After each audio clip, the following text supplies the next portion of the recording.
আল্লাহ একদিন আজরাইলকে জিজ্ঞেস করলেন, হে আজরাইল, বনি আদমের রূহগুলো তুমি কবজ করেছো, দায়িত্ব তোমার। হে আজরাইল, তুমি আমারে জানাও না ওই বনি আদমের মধ্যে কোন কোন রূহ কবজ করতে তোমার অনেক কষ্ট হয়েছিল। আজরাইল জানায়া দেয়, হে ও দয়ার মালিক, বনি আদমের মধ্যে দুইটা রূহ কবজ করতে আমার অনেক কষ্ট হয়েছে। কোন দুইটা রূহ? বলে এক নম্বরে এক আল্লাহর বান্দি মহিলা, বিশাল এক সমুদ্রের মধ্যে জাহাজটা প্লাবনের মধ্যে পড়িয়া যখনই ডুবিয়া যাবে, ওই হালাতে সবাই ডুবিয়া গেল। এক প্রেগনেন্ট মহিলা, গর্ভবতী মহিলা কাঠের মধ্যে বসা, একটু পরেই এই মহিলা একটা বাচ্চা প্রসব করবে।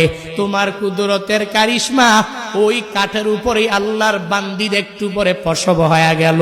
সন্তানটা দুনিয়ার মধ্যে ওই কাষ্টের উপরেই যখন দুনিয়াতে আসলো, তখনই তোমার অর্ডার হয়ে গেল, হে আজরাইল, যাও এই বান্দির রূহটাকে কবজ করে তুমি নিয়ে চলে আসো। আমি যখন ওই কাঠের উপরে ঝুলন্ত ওই মহিলার রূহটাকে কবজ করার জন্য যখন আমি চলে গেলাম, আমার মনের মধ্যে অনেক কষ্ট ওই সময়ে লেগেছিল। কারণ কি আল্লাহ জানেন না?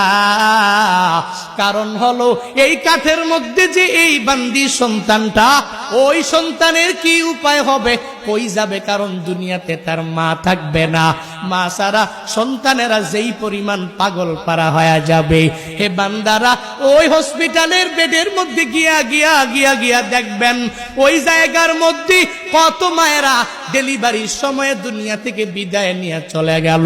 সন্তানেরা কত কষ্ট করে লালিত পালিত হয়ে গেল, কারণ দুনিয়াতে মা নাই। মা ছাড়া সন্তানটা দুনিয়াতে টিকে থাকতে পারে না। 70 বছরের ওই মুরব্বী নিজের মা হারাইয়া কান্দে, চোখের পানি ফালায়া, ওই বাবা হারাইয়া কান্দে। কারণ বান্দা তো জানে আমার নাতি নাতনির অভাব নাই, এই দুনিয়াতে আমার ছেলের অভাব নাই, এই দুনিয়াতে আমি সব কিছু দুনিয়াতে পাইয়া গেলাম, এখন আমার কোনো কিছুর অভাব নাই। কিন্তু আমার মা ছাড়া আমার এতিম অবস্থা হয়ে যায়, আমার বাবা ছাড়া আমার এতিম অবস্থা হয়ে যায়। সন্তানটা বড় হয়ে গেল, এরপরেও মা ছাড়া চলতে পারে না। মা যার নাই, মনে হয় ঘরের মধ্যে কোনো একটা নাই। যার বাবা নাই, ওই বান্দা পূর্ণাঙ্গ ভাবে বলতে পারে, মনে হয় ঘরের মধ্যে টাকা আছে, সন্তানেরা আছে, বউ আছে, স্ত্রী আছে, পুত্রবধূ আছে, বাবা নাই, মানে ঘরের মধ্যে কোনো একটা মানিক নাই। ওই যে মহিলাটা বাচ্চা প্রসব করলো, আজরাইল বলে, আল্লাহ, ওই মহিলার রূহটাকে কবজ করে আমি যখনই নিয়ে আসব, তখন মনে আমার অনেক কষ্ট লেগেছিল। কেন জানেননি? কারণ এই সন্তানের উপায় কি হবে এই চিন্তা ভাবনা করিয়া। কারণ আপনার আদেশ আমার মানাই লাগবে, কারণ আল্লাহর আদেশের উপরে অন্য কোনো কিছু করা যাবে না। আপনার আদেশ মানা লাগবে, নির্ধারিত টাইমের মধ্যে রূহ আমার কবজ করা লাগবে। কারণ আমি আপনার কমান্ড অনুযায়ী যেই সুন্দরভাবে চলাফেরা করি। আজরাইল তো কারো কাছ থেকে বান্দা অনুমতি নেয় না, শুধু নিয়েছেন নবীর কাছ থেকে। আল্লাহ আজরাইলকে নবীর কাছে পাঠিয়েছিলেন, হে আজরাইল, যাও নবীর কাছে তুমি দৌড়ায় যাও, ওই নবীর রূহটাকে কবজ করার জন্য। নবী যদি অনুমতি দেয়, তাহলে অনুমতি দিলে রূহটাকে কবজ করবা। নবী যদি অনুমতি না দেয়, রূহটা কবজ করা তোমার পক্ষে সম্ভব হবে না। ওই নবী কেমন নবী পেয়েছো? যেই নবীর রূহটাকে কবজ করার জন্য আল্লাহ আজরাইলকে পাঠাইলেন, আর বললেন, নবী যদি অনুমতি দেয় তাহলে কবজ করবা, নবী যদি অনুমতি না দেয় তাহলে কবজ করতে পারবা না। আজরাইল নবীর কাছে আসলেন, আয়েশা বললেন, হ্যাঁ নবী আমার, আল্লাহ পাঠিয়েছেন, যদি অনুমতি দেন রূহটাকে কবজ করে আমি নিয়ে যাব, যদি অনুমতি না দেন আমি কবজ করব না। নবী আমার বলেন, অনুমতি দিব না, আল্লাহর কাছে আমার একটা কথা বাকি রইল, হে আজরাইল, আইনা আখি জিবরাইল, আমার ভাই জিবরাইল কই, তুমি আমারে জানায়া দাও। যখন আজরাইলকে বলা হলো, আজরাইল বলে জিবরাইল ফিস সামাইল উলা, প্রথম আসমানের মধ্যে জিবরাইল বলে যাও যাও, ওই জিবরাইলকে যা খবর দাও আমার কাছে আসতে বলো। আমি জিবরাইলের কাছে একটা কথা বলবো, এটা রবের কাছে নিয়ে আসে পৌঁছায়া দিবে। আজরাইল জিবরাইলের কাছে চলে গেলেন। এবার জিবরাইল যখন রহমাতুল লিল আলামিনের দরবারে চলে আসলেন, নবী চোখের পানি ফালাইয়া কাঁদে। এই দেখে জিবরাইল ও চোখের পানি ফালাইয়া যখন কাঁদে, নবী আমার ডেকে বলে, হে ভাই জিবরাইল, তুমি কেন চোখের পানি ফালাইয়া কান্না করো বুঝলাম না। জিবরাইল বলে, নবী আপনি কেন কান্না করেন আমি বুঝি না, আপনি তো আল্লাহর বড় প্রিয়, ওই রবের দরবারে মুলাকাতে চলে যাবেন, আপনার কান্না করা কোনো দরকার নাই, কোনো প্রয়োজন নাই, আপনি কান্না করেন কেন? যখন জিবরাইল নবীকে জানায়া দেয়, নবী আপনার তো কান্না করার কোনো প্রয়োজনই নাই, ওই রবের মুলাকাতে যাবেন, ওই রবের সাক্ষাতে আপনি চলে যাবেন, তাহলে কান্না তো আপনার দ্বারা মানায় না গো নবী আমার। যখন নবীকে এই কথা বললেন, নবী বললেন, আমি কেন কান্দি পরে বলবো। হ্যাঁ জিবরাইল, হ্যাঁ আমার ভাই, আপনি কেন কান্না করেন আমি বুঝলাম না।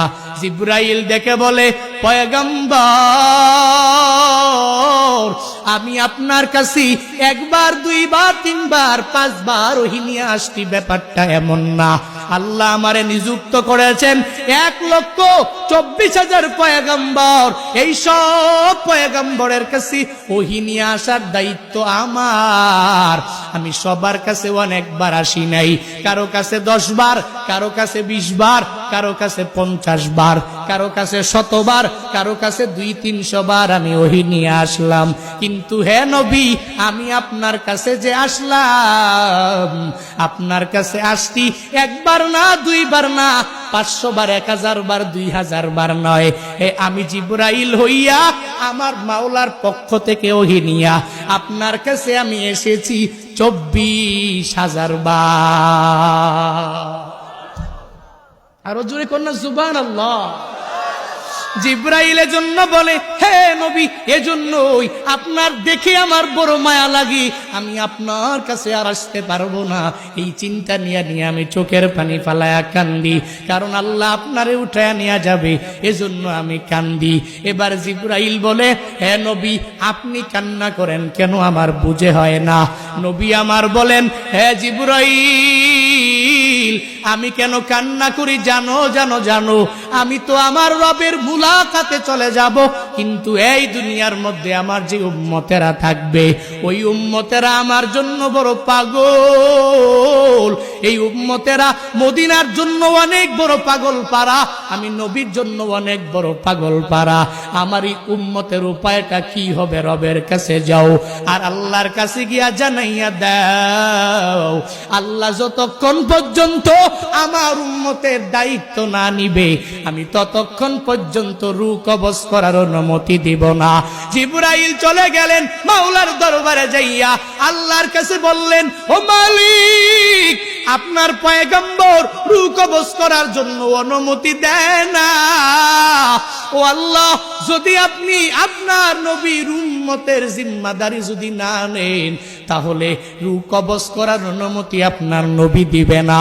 যখন এই কথা বলল, এই কথা বলার পরে আল্লাহ বলেন, হে জিবরাইল, যাও যাও, আমার নবীর কাছে চলে যাও, ওই নবীর কাছে গিয়া তুমি জানায়া দাও, ওই নবী দুনিয়াতে জীবিত থাকা অবস্থায় উম্মতের জন্য নবী এত বড় পাগল পারা, ওই উম্মতের জন্য নবী দায়িত্ব নিয়ে নিল, নবীকে আমি আল্লাহ উঠে নিয়ে যাব, আজরাইল রূহটাকে কবজ করার পর থেকে কিয়ামত পর্যন্ত আমি আল্লাহ আমার নবীর উম্মতের দায়িত্ব আমি নিজেই নিয়ে নিলাম।